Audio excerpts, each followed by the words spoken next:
America would love to have your support and your membership, so please get in touch with me. ByronSociety.org is our website. We sponsor events like this, along with Keats-Shelley, a lot, and will be in the next number of years. What?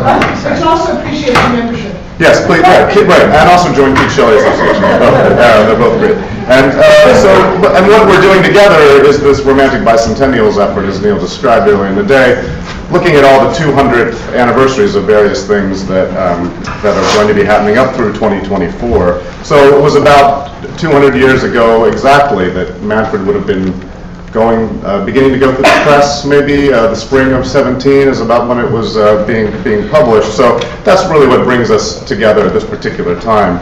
And now, 50 years ago, Jerry McGann was an assistant professor at Chicago.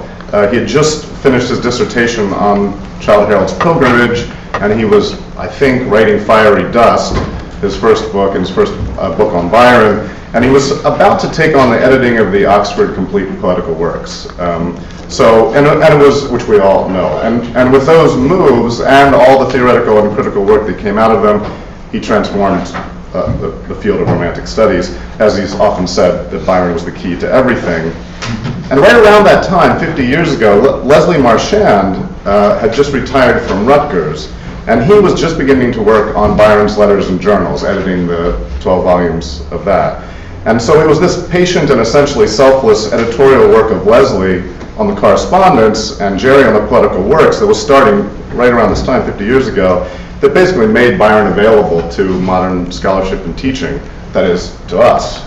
So I like it that there were these two Americans, both with deep ties to the New York metro area, that edited Byron and sort of took those certain portions of uncertain paper and placed them among the English poets at last. If they hadn't done it, where would we be now? So just a little shout out there.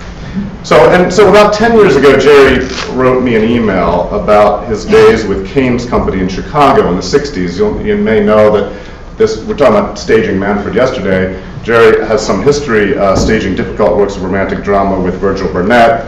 It's one of Virgil's illustrations up there, actually, and others. And he wrote in that email, "I'm actually back into Byron again, sick with the old passion of Manfred and designing a stage version." So I think we've seen the fruits of that passion this week, and we're going to hear more about it this afternoon. And I'm not going to rehearse Jerry's many accomplishments. I'm just going to close with an apocryphal anecdote about Jerry, and it's one that he denies ever happened, but if it didn't happen, it could have, or it should have. So this is the story. The scene was the Wordsworth Summer Conference in Grasmere. Probably sometime in the 1980s, though I haven't been able to place this.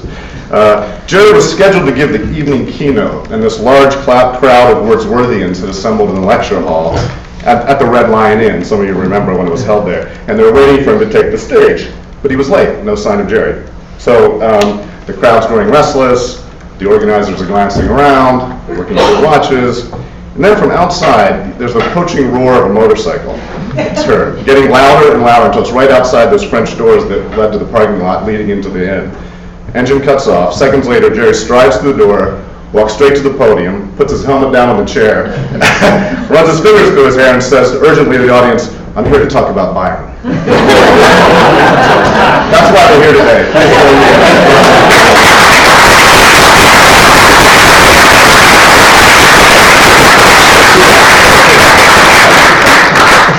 Completely ridiculous. People have been thanking me and Omar for this. Omar did it. And I sort of watched him do it. Thank you, Omar. We all really appreciate it, and I'm especially pleased to see so many people I know and so many people I don't know here to celebrate this great event. Manfred probably is, after the Chow, probably my favorite Byron poet. I know that sounds ridiculous with Don Juan out there, but it has obsessed me forever. And so this particular event has been really important, and it drove me back to Manfred. Andy was talking about the work that we were trying to do many years ago in Chicago to produce unplayable plays, especially poetic dramas. And we began with, it was Kane's company, we called it, because we began with Kane. And then we went on and I adapted The Marriage of Heaven and Hell. These were very, very successful. We went on to a series of Yeats plays. And we had him trained to do The Mysterious Mother, The Castle Spectre, a bunch of other things like that. We were having a lot of fun. Sword of the Palis was on the boards, and it was very, very successful. So the company was basically destroyed by its success because all the people who were most important in it, I was kind of a spectator, kind of an academic hanger-on, they all got jobs in Chicago in official theater. And so it came apart, and that was the end of that. After that, for me, Manfred, Death's Jest book were two things that had just continued to obsess me, but privately. But when I have watched what you've done here, it's a great thing to see the effort to bring these things into a public space. So I congratulate you for doing that.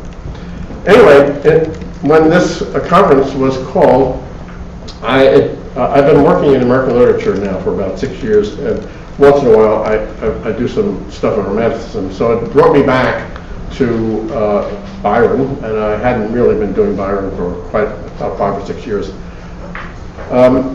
And it coincided with Dino Feluga's Cove project, where there are a number of mostly Victorian works are being put up online, and the idea is to get scholars to collaborate in the annotation of these works.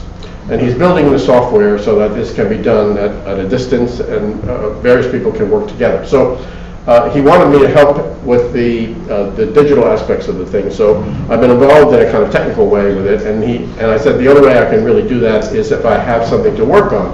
And I'd really like to work on Manfred. And so we got a bunch of scholars together to work on Manfred, and Manfred is like the only kangaroo among the beauties up there that is the name of beauties of Victoria, and there's Manfred, romantic thing. Now in the course of that, because we're annotating it, it drove me, and like everyone else who's been involved with this, back to a really minute engagement with the text. And so I started to really read Manfred again very, very closely about a year ago. This is what I'm going to talk about today, what has happened as a consequence of it. What I'm mostly going to talk about is the difficulties that I had hardly been aware of when I had read the play in the past. If you really get up very, very close to it, it starts to look extremely strange and difficult. That's a wonderful drawing full of suggestiveness, Byron's clubfoot, and Ahab. And it's by my old friend Virgil, who died a couple of years ago. He did that for the edition of Manfred, the playable edition of Manfred that I put together. Okay, a couple things. The quotation from Charles at the bottom is really the key one. Meditating on the obscurity of poetry, he writes about a world made strange so that we can see it, as in a dream of the familiar become foreign. That seems to me to be Manfred. It's like a dream that makes the familiar world clear to us exactly because it has been estranged from us in a kind of dreamlike condition. Okay, signature problem. The Lady Astarte dash. Nobody has talked about the word Astarte. Astarte, star is one of the motif words in the poem. Augusta, Astarte Augusta. It's impossible, once you think about it, not to hear that. Byron called his sister Gus. And if there ever was a private enigma in an open text, that's it. It's almost the proof that what he wants to suggest is that Astarte is this dream figure that he introduces into this work. Now, I'm putting down here a couple of texts. What is she now? A sufferer for my sins, a thing I dare not think upon, or nothing. Okay, think about that. Well, think about the next text. Everybody knows these texts, so I'm not going to read them. I just want to recall them to your mind. What wouldst thou, that K-SAA replied to me, call up, whom wouldst thou uncharnel, one without a tomb, call up Astarte. Or the last one, I know not what I ask, nor what I seek. Problems. These things are gigantic problems. What is she now? What do we think of the three alternatives he cites? What is she now? A sufferer for my sins, a thing I dare not think upon, or nothing. That's not actually all of the alternatives. But that's it. But so if you read that closely, what you think is, okay, that's what you suggest that she might be, but there's no way that you would not be provoked to think of more things. Or what are we to make of the dead Astarte being described as one without a tomb? You have to sort of stay with that. It doesn't make any sense. Uncharnel what? Uncharnel one without a tomb. Provoking. Or one of this elaborate ritual of calling her to presence from Manfred to Nemesis to Arimanes. Manfred says, call her up, and turns over and says, Nemesis, call her up, and Nemesis says, Arimanes, call her up, please. Arimanes turns back to Nemesis and says, okay, I can't do it. Nemesis says, I can't do it either. Manfred says, okay, really, it's up to me to do it. What is that all about? It's comical. How can you not see that as comical? Or, I know not what I ask or what I seek. This is far from the Manfred we've met to this point, isn't it? What's happening? I know not what I ask or what I seek. He knew he wanted to summon the spirits in 1-1, but he didn't know that it would take 3 tries, and he didn't know those subordinate spirits would put tricks on him, and he didn't know there was a form that he would find hideous or beautiful. All those things are true. He thought he knew what he wanted to do, but when you read the thing closely, you see that actually it's not true. He knew he wanted to leap from the crag, but he didn't know he would be prevented by a chamois hunter who, chance? I mean, what brought the chamois hunter there? Well, he's up there hunting chamois. It's very strange. He can call the dead and ask them what it is we dread to be. But when he does, he actually doesn't ask that question at all. And check out the syntax of that particular strange passage. Does he really want forgetfulness and self-oblivion? Do we believe that when he says that he does? Do we believe it when he dies? I don't. I think it's at least problematic. More provoking passages. Hast thou no further question of our great sovereign, and so forth? None. And for the grace accorded, I now depart a debtor. Fare thee well. I emphasize that because that sentence is loaded with Christian ideology.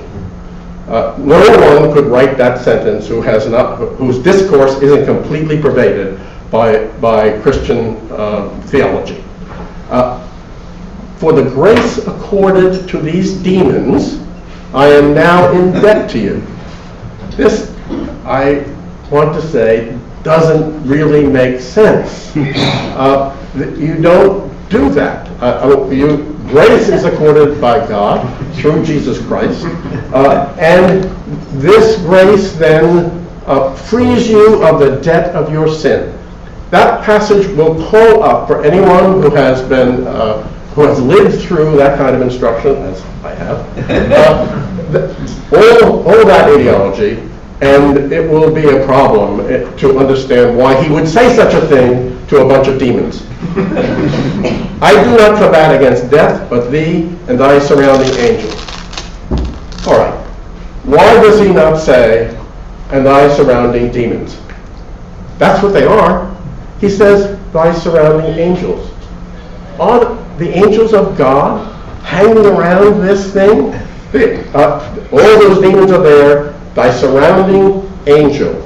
It's not the right word if you want to suggest a sort of redemptive economy. It interrupts it and it overthrows it. Though thy death shall still seem near to thy wish, but as a fear. I suggest that's a very strange thing to say. He would have made an awful spirit. Okay, everybody knows that's a joke. He gets that you see, for us as Americans, the word awful has manifestly sort of joking suggestions. In England at that time, the English meaning of that was full of awe, and it is a word that has all kinds of religious overtones. However, in Scots, it was the one place in the British Isles where it was a slang possibility that I think probably comes out of Scots Calvinism, that it carried this kind of American suggestion as well. And you can see it in Bevo. He's talking about Sotheby, a stalking oracle of awful praise, translating tongues, and so forth and so forth. He definitely uses that word in a way that is not, as it were, appropriate within English, but it is appropriate, and certainly in American English, but also in Scots at that time. Manfred's problems. I'm just going to let you sort of look at that. This is a whole series of sort of general problems that jumped up in my mind as I was working in code. I'm just going to sit there for a while. I'm not going to talk about all of these. In fact, I'm only going to talk about a few of them. I've already talked about one without a tune. And I'm going to get to Goethe at the end and flip over Milton and get down to Dante. And let me move to this. Whither?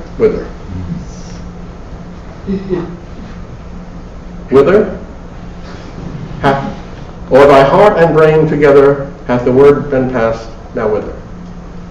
When thou art better, I will be thy guide. But whither? I loved her and destroyed her, gazed on my heart, and withered. And then the famous final moment, he's gone, his soul hath ta'en its earthless flight. Whither? I dread to think, but he is gone. You track that, and you can see there is a game with language being played here. At the end of the incantation, now whither, her heart withered, she died and withered, but there is in it also this, now whither are you going, Manfred, at the end of the incantation? Whither? Whither I dread to think. The abbot says, of course the abbot dreads to think, he goes to hell. But something else is happening at the end of this play. Manfred is in an entirely different place. He's certainly not within the theological world of Judeo-Christianity.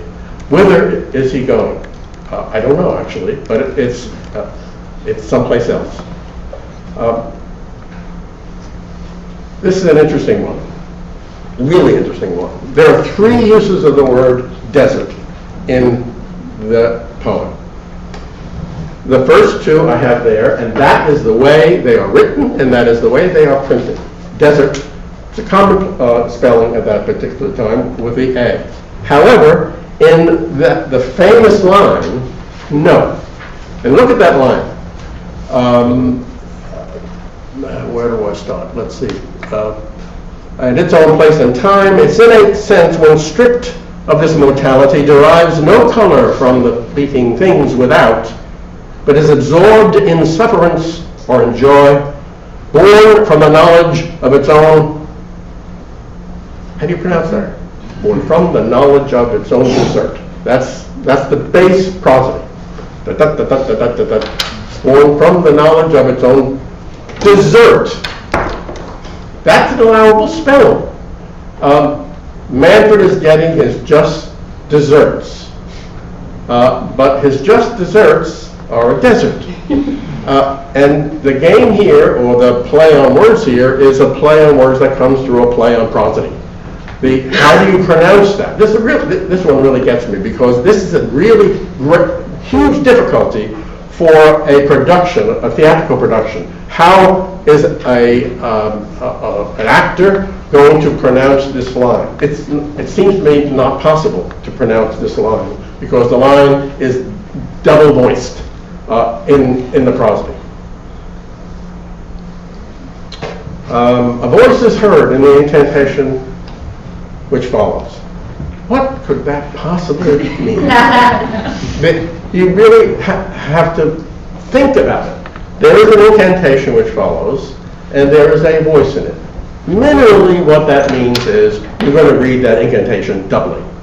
You're going to read it for itself as an incantation, and then you're going to read it for the subtext or the voice that is somehow or other speaking inside. That's epitomized in the incantation, a very great poem, by the wither. Wither is double voiced. Wither, now wither, now wither. Where, wither Voyager. I'm just going to let you move through that, and I'm putting up here a bunch of problems that you'll encounter if you read this. We're going to come to spirit in a little later in this talk. Thou seest me not pass by me. Who's that? Thou shalt feel me with thine eye.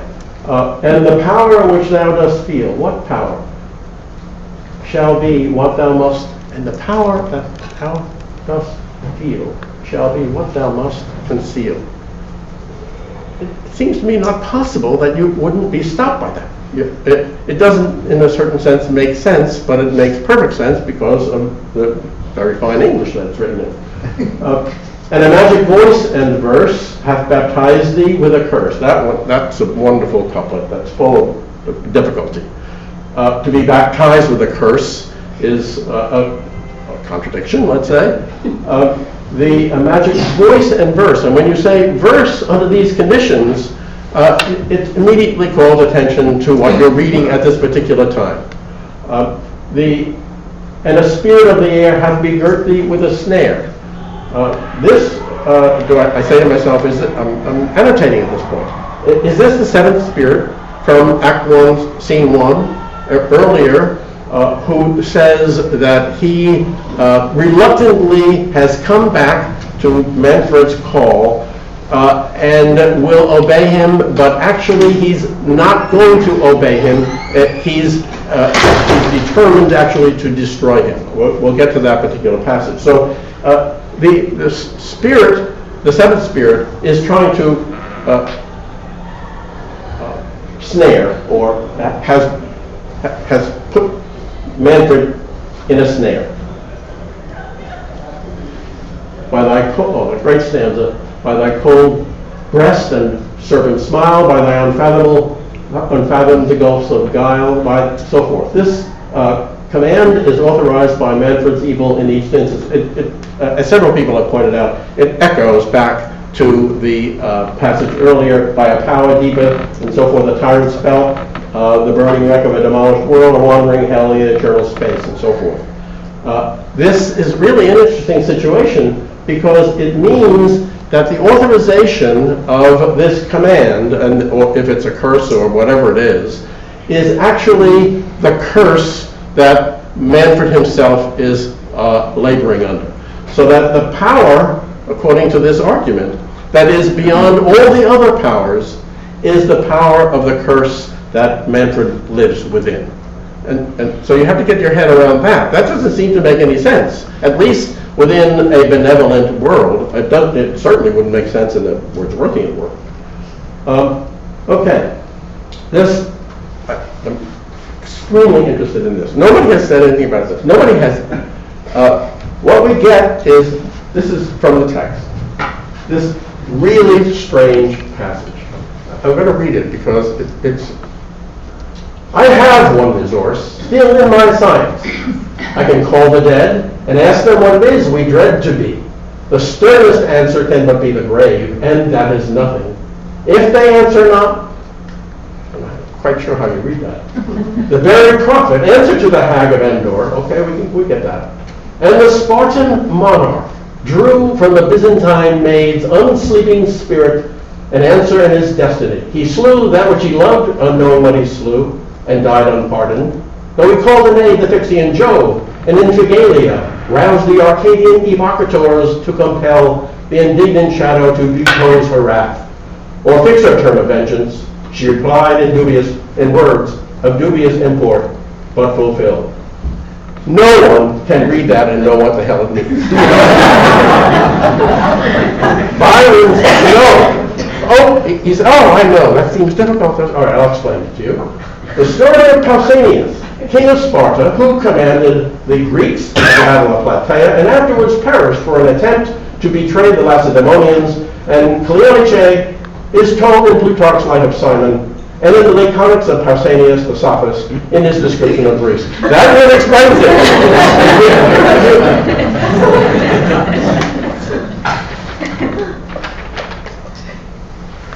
This is Plutarch.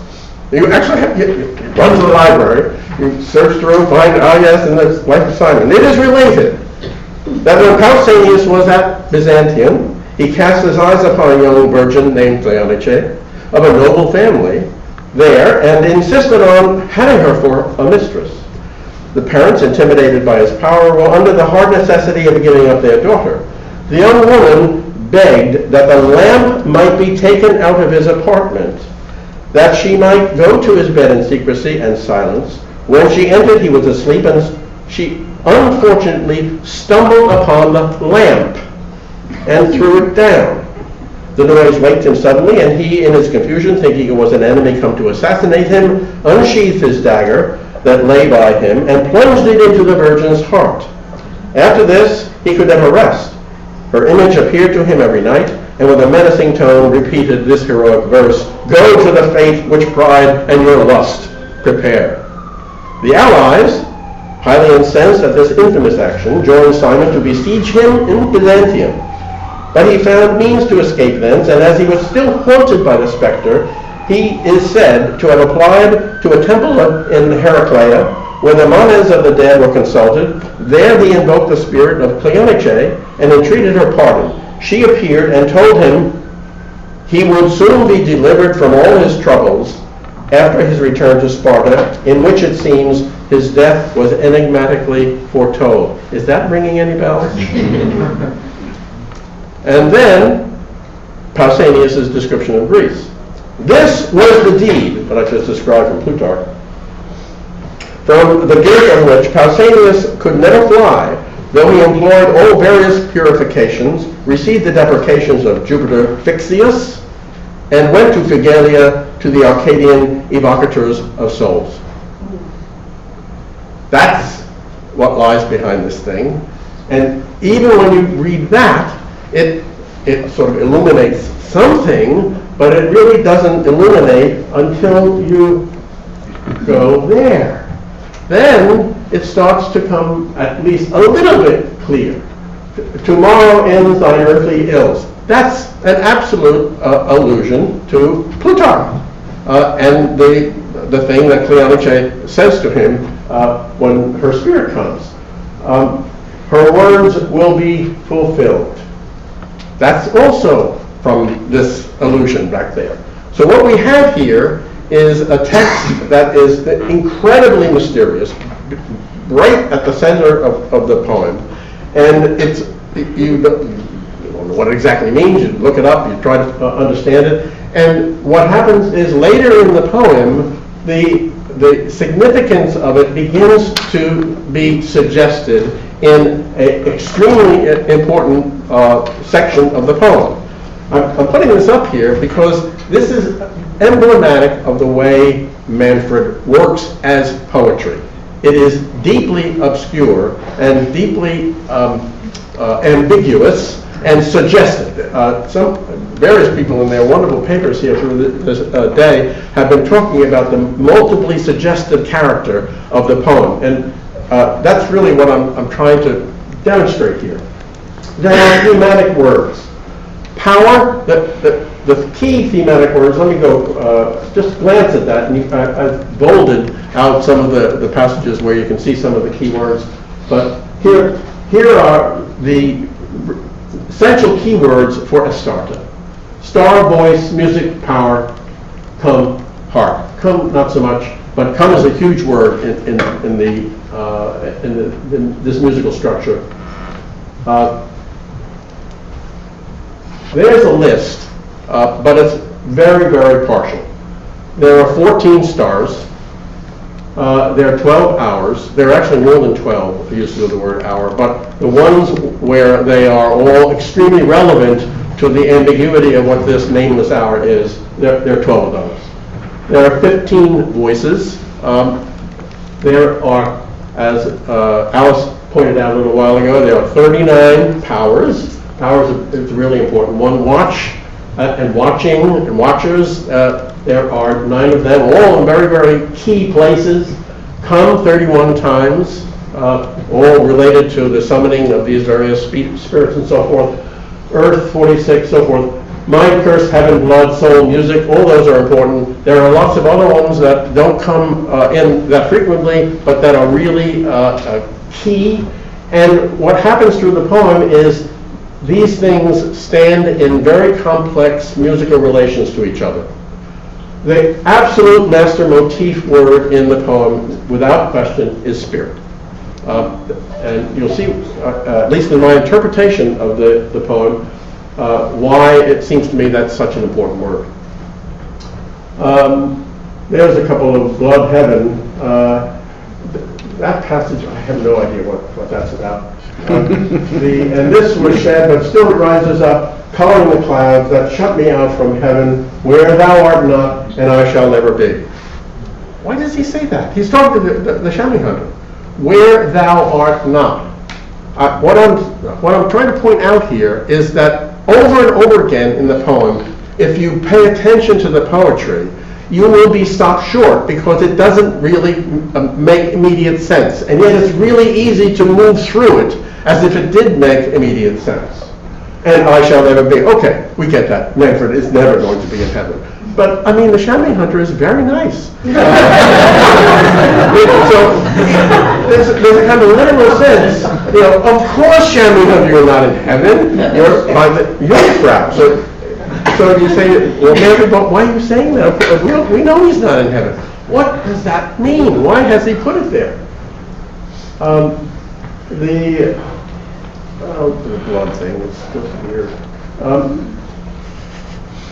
This is a picture of the time scheme. I think it was Fred who pointed out the weirdness of the time scheme. If you track the morning, night, evening, all that sort of thing, it begins midnight. Okay, very quickly we go to morning. And then scene 1 in Act 2, it's still morning.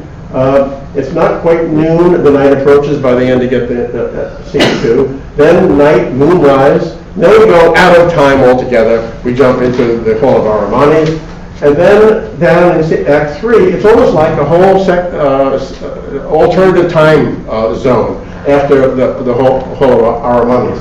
Act 3, 1 hour before sunset, sunset, twilight, night. Okay, that makes sense. But it doesn't make sense in relation to everything else. And it's really interesting that when the Hall of Aramantes comes and time is wiped out, then time, as it were, begins again in Act 3 in another way. Hour. Look at all this is a set of some of the key passages where the word hour is used. That all nameless hour. The hour arrived and became a wandering mass of shapeless flame. I'm going to get to one of these passages. since that hour, actually I'm going to get to a couple. Herman, be sure the hour. Manfred, what is the hour? Mortal, thine hour has come. My life is in its last hour. There are a lot of hours that are being called attention to here, and they're not exactly the same, and yet they're all held together by this word. This is a really interesting passage because we don't actually think of that famous passage in Isaiah until you get to this one. You might have thought about it in relation to the opening passage, but you really think about it here. And it's one of the crux passages in the Old Testament. Nobody really knows what that passage is about. And yet he alludes to it here. The burden of Dula, he called to me out of Seir. Watchman, what of the night? Watchman, what of the night? The watchman said, the night morning cometh, and also the night. If you will inquire, inquire ye. Return and come. Isaiah goes, of course, prophets. This is a great passage. It's, for me, the passage where you begin to, or I begin to, at any rate, see that what the poem is trying to get at is a kind of primal hour. The star which rules thy destiny was ruled ere earth began by me. At that particular time, the star and that cosmic scene, it was, according to the account by the seventh spirit, that everything was very nice. We're in a kind of Newtonian universe. All things are the clockwork. It's going on very nicely. But the hour arrived, and it became a wandering mass of shapeless flame, a pathless comet and a curse, the menace of the universe, still rolling on. And that's your hour, Manfred. Somehow or other, that cataclysmic, chaotic hour is associated with Manfred. And now, beneath its influence born, thou world whom I obey and scorn, forced by a power which is not thine, and lent thee but to make thee mine, clearly an allusion to Faust, and to the whole sort of Faust bargain, a weird allusion because if you pay very close attention to the poem, you know that Manfred has never made a pact or a bet. He doesn't, Faust makes a bet with God, and he makes a bet with Mephistopheles. But Manfred doesn't do any of that, and he certainly doesn't make a pact with the demonic power. So he, according to the seventh spirit, you are forced by a power which isn't yours, and it's only being lent to you to make you mine. By which he means, in the Faust legend, in the end I'm going to have your soul and I'm going to drag you down to hell. That's the seventh spirit's view of these things. It will turn out that that is not actually going to happen. Although it's interesting that the spirit here, the seventh spirit, thinks it will happen because he's inside the Faust legend. It turns out that actually Manfred is not inside the Faust legend, but the spirit thinks he is. This is the seventh spirit says, all right, it's time to come. This Manfred, we are in the Faust legend, and so you're an evil person, and it's all over. Come. No. I am the genius of this mortal, and I'm telling you, you should come. No, he won't come. That's the end of that particular thing. Manfred's power is his cursed soul. You really have to hang on to that. That the evil that he has done, you can call it a sin if you want, but whatever it is the power that is driving this thing. By a power deeper than all yet herbs, a tyrant spell which had its birthplace in a star condemned. That's exactly that's the myth that the seventh spirit has talked about. Manfred was born in that place. That's a cosmic place to have been born in. It's as if Manfred is actually, and he really is, from these powers deeper still beyond. A star is associated with them.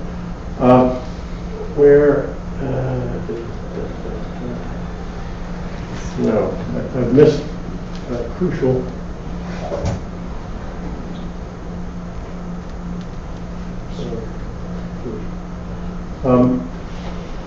Where a slide there. I must have accidentally. There are two passages in the poem, I must have accidentally deleted the slide, where Manfred talks about his primeval fathers. In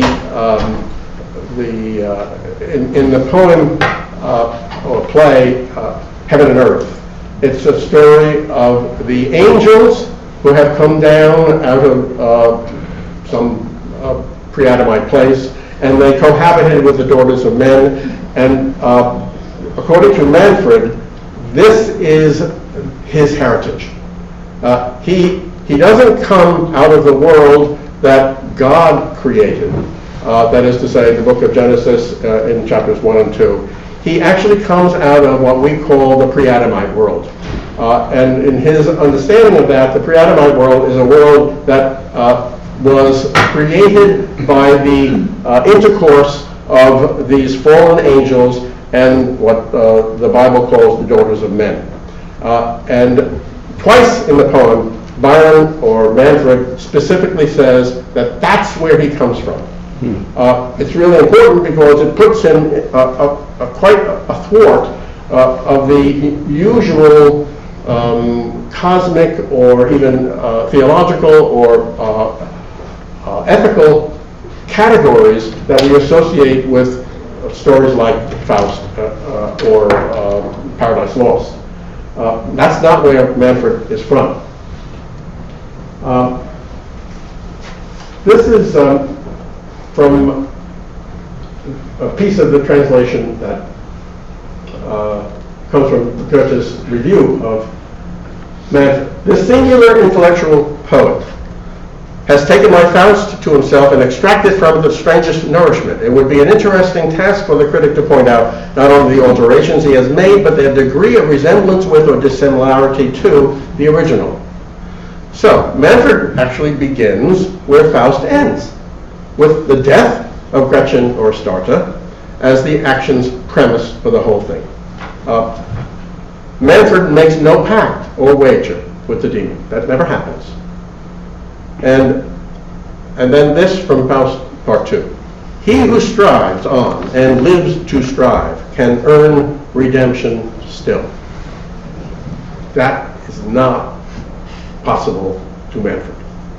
I strongly suspect that Goethe was so moved by reading Manfred and by reading, seeing how Byron had, as he says, with his intellectual engagement with it, transformed the first part of Faust in this special way that Byron had done so, that Faust Part 2, it was very important for Goethe then to reintroduce the idea of saving Faust. Byron does not save Manfred. That doesn't mean that Byron sends Manfred to hell. It means that he absolutely erases that set of categories of heaven and hell.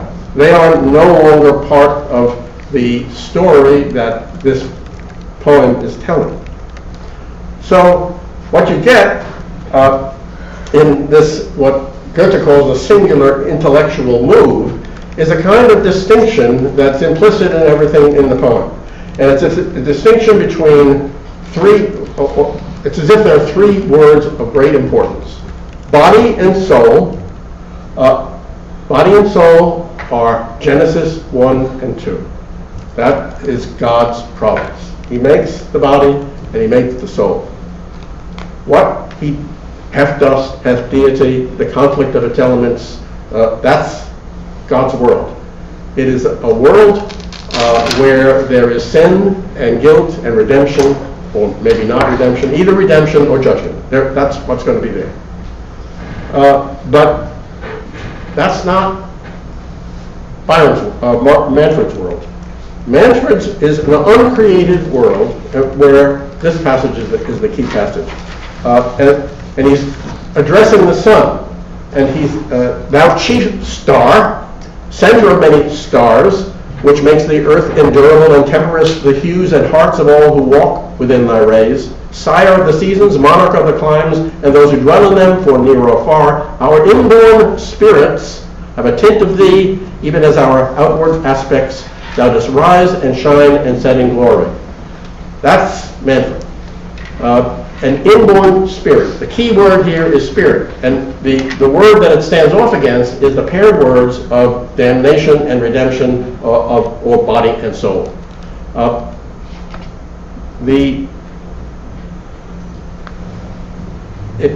It's related, at least in my mind, to Astarte as associated with music. And music as a figure of affect and experience that doesn't stay, that dies. It's an extremely effective and immediate experience, but it's always tied to dying. And so death is extremely important in this sense because it is part of a new way of thinking about or trying to argue about what life, what being alive is. What's Manfred afraid of? He talks about his fear. He says he's not afraid of dying because he doesn't care about dying. It's not really fearful to him, and yet he is afraid to die. That's another one of these strange things where he says, I'm not afraid of death, but I am afraid of dying. The sternest answer can but be the grave, and that is nothing.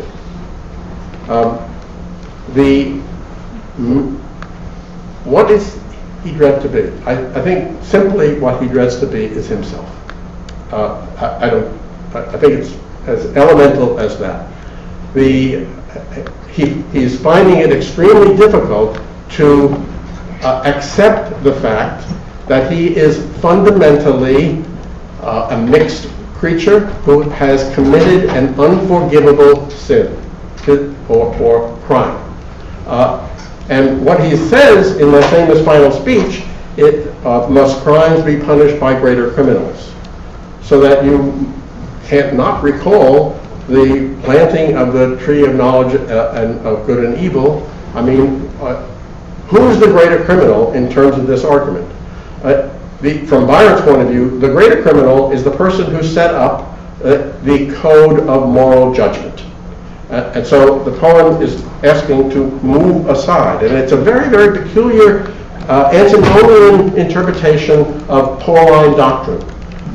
The last words of Manfred in this poem is, old man, 'tis not so difficult to die. Old man is an allusion to St. Paul. It's one of the many allusions to the New Testament and the Old Testament in the play. And basically what he's saying is, there is the Jungfrau, there is the young woman, or there is an alternative to the old man, because the old man has to die. And that's also Manfred, who is involved with being the old man. There's the Pre-adamite passage. I put it in the wrong place. I'm sorry.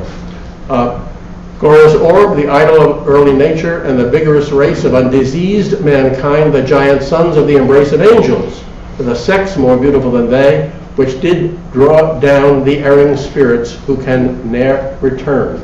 Or the passage, and notice he is gone, the sun goes. Or the next one, my past power was purchased with no compact with thy crew, so forth. In knowledge of our fathers, when the earth saw men and spirits walking side by side, and gave ye no supremacy. Old man, 'tis not so difficult to die, he is gone. That business of being gone is really crucial. It's the momentary life. It's Astarte's mode as well. One word for mercy. Say thou lovest me, Manfred. She is gone and will not be recalled. She's gone, the sun's gone, Manfred's gone. Gone is the key word of another one of these musical motifs that's played through the poem. They're gone and will not be recalled. Interesting formulation. the hour of Astarte and Manfred is the hour of the tuneless spirit. They are spirits. They are not in tunes. They're not in heaven. They're not in hell. They're somewhere. And they are, I guess, it's very difficult to articulate this, but you can see that distinctions are being made and they're being left to stay in this very difficult to define condition, which for me is epitomized by the one word for mercy. He asks her a series of things in this crucial scene. Am I forgiven? Are you damned? Am I cursed? Tell me I'm forgiven. Tell me you love me. Tell me something that will, I hope, satisfy me. And she answers in these ambiguous ways, in words of dubious import but fulfilled, as the poem puts it. And the final thing, one word for mercy. Manfred. It seems exactly the right thing to say, but how do you explain it? Manfred is not a synonym for mercy, and yet it's being presented as a synonym for mercy. There's a certain sense in which the word mercy doesn't have any meaning unless it would be attached to an actual person under actual human conditions of some kind. And so you don't want to conceptually translate it. Astarte's answer is perfect. One word for mercy, Manfred. You can't translate it. It is, I'm speechless.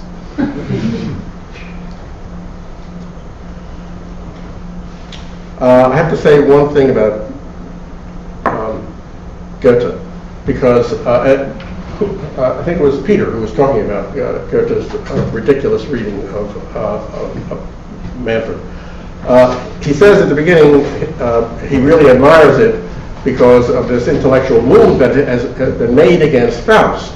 But then he goes on because he's, as Peter pointed out, he's been bitten by the rumors about Byron's notorious life. And so he gives this incredibly literal and realist reading of what the play is about. And it couldn't be more wrong. But I think he does this, and I think the second part of Faust explains why he does this, because he doesn't want that unusual intellectual move that he recognizes has been made against Faust to stand. Because if it were to stand, it would actually forbid the re-invocation of the categories that Goethe wants to reintroduce in the second part of Faust, and he does reintroduce in the second part of Faust. This passage is actually a passage that Goethe reads. Nobody reads this passage that I know of except Goethe. And he reads it as a picture of the double murder that Glenarvan was involved with in Carol Lamb's novel, and that is associated with what is the secret truth about Byron saving the woman or watching the woman being drowned in the Hellespont. All these sort of scandalous stories that Goethe takes them literally, and this is the passage that he says illustrates them.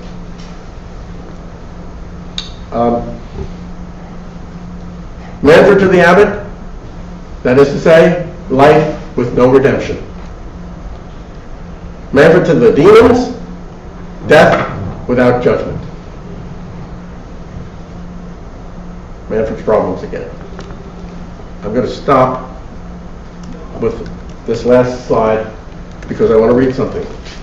People talk about the sources of Manfred. Vathek, Kessler of Toronto, Bertram, all sorts of well-known sources.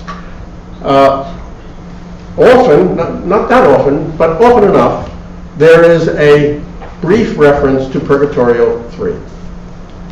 If you actually read Purgatorio 3, you will see that It may not be the only source, but it is a seriously important source.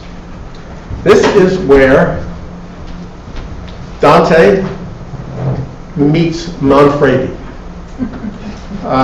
And Manfredi is the king of Sicily. He was a famous Ghibelline. That is to say, he was in serious opposition to Pope Clement IV. Pope Clement IV excommunicated him 3 times. He was very powerful and a tremendously important figure in 13th century Italy. He finally was killed in a battle, and he tells this story to Dante in Purgatorio 3. It's such an interesting passage. I'm going to read from Longfellow's wonderful translation of Dante, but I'm going to have to break away because he has an awful translation of an important passage. One with humility I had disclaimed ere having seen him. Manfred says, "Hey, Dante, you remember me?" And Dante says, "Well, actually I don't." And he said, "Well, I'll tell you who I am. You ought to remember me. Behold," he said, and showed me high upon his breast a wound. Then said he with a smile, "I am Manfredi, the grandson of the Empress Costanza. Therefore, when thou returnest, I beseech thee, go to my daughter, beautiful, the mother of Sicily's honor and of Aragon's, the truth to tell her, if aught else be told. After I had my body lacerated," he says, "after I was killed in battle with the forces of Clement IV, Clement hated him so much, he said, I forbid him to be buried in consecrated ground." And so they put him, as he says, on the far side of the river. Because Dante says, "Although my iniquities were horrible, infinite goodness hath such ample arms that it receives whatever turns to it.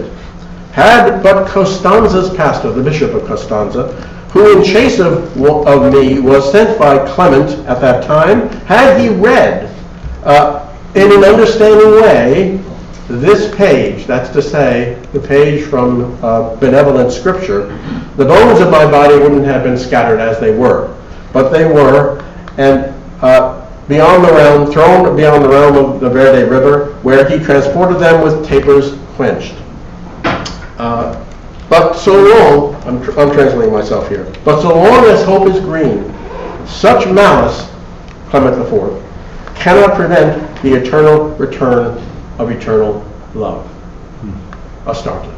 It's a complete pagan reinterpretation of Purgatorio 3.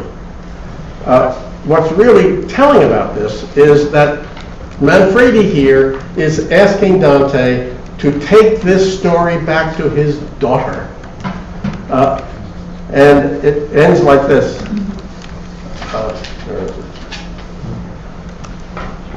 "See now, if thou hast power to make me happy, by making known unto my good Costanza, his daughter, how thou hast seen me, and this ban," the fact that his bones have been refused to be put in consecrated ground, "and this ban beside, for those on earth can much advance us here." That's straight Catholic theology about praying for the souls in purgatory to try to get them out of purgatory and get them up, shipped up to heaven. But the allusion to this Manfredi, this person, there's no reason that Dante should have done this. If you think about Dante and Dante's own life, Dante is a white Guelph. He is actually a supporter of the papal authority. And he now presents this infamous, thrice excommunicated Ghibelline in purgatory as a person who is worthy of getting into heaven within that frame of reference. Essentially what he's saying is Pope Clement is wrong, and Manfredi is a person that I identify with. Why does he identify with him? Because Manfredi has been expelled and is a stranger or is an exile, spiritual exile from the church. Dante is an exile from Florence. Byron is an exile from England, or maybe from the world, maybe from the cosmos, but it's all about an exilic position, or what Byron, in the first tale that he ever wrote, which we only have in a fragment, it's called The Stranger. And all of these characters here, Manfredi, Dante, Byron, Manfred, are strangers. And they're all expelled, and they live in this, according to the story developed in Manfred, in this alternative space that has most association with a kind of pre-adamite existence. That's at least my interpretation of this thing. I do not insist on it at all. What I do insist on is that when you read Manfred, it's impossible, if you read it carefully, not to see that it's really hard to understand. And therefore, it's really impossible not to see that it has been made deliberately so. That business of the Arcadian evocators, it just nails it.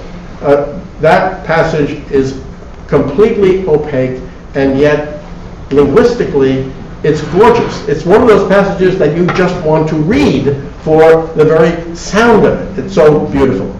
But it's like meaningless. That's Manfred. At least that's my Manfred. Thank you.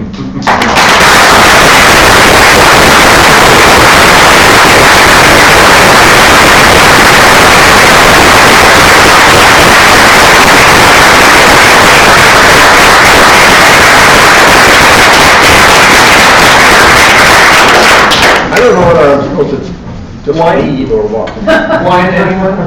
Please, around the corner, we're going to go to the NYU Institute for reception. Thank